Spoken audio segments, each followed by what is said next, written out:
पेट में गैस जमा क्यों होती है? इसके पीछे रीज़न्स क्या हैं? एक तो सुनते रसूल भी है कि एक खाने से दूसरे खाने का जो वक़्फ़ा है वो 6 घंटे का होना चाहिए। मेडिकल साइंस भी यही कहती है कि एक खाने का वक़्फ़ा 6 घंटे का होना चाहिए दूसरे खाने से। तो क्या है कि पहला खाना पेट में पड़ा होता है, ठीक है?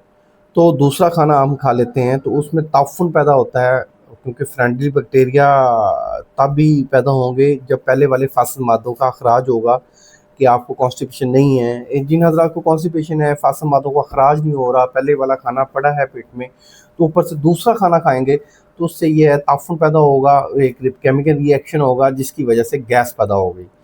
अब इससे ये है कि आप कोई टोटका नहीं लेना चाहते, आप एक्सरसाइज नहीं करते, आप बिल्कुल लेज़ीपन है आप में, तो इसका बेहतरीन तरीका क्या है कि गैस पैदा हो तो होएगी, लेकिन उसको ख़त्म कैसे करेंगे?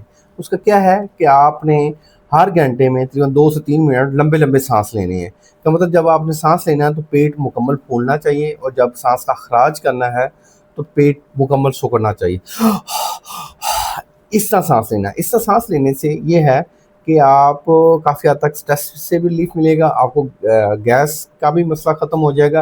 इसके साथ-साथ आपको और बहुत सारे फ़ायदे मिलेंगे, ब्लड सर्कुलेट होगा, आपके मसल को रिलीफ़ मिलेगा।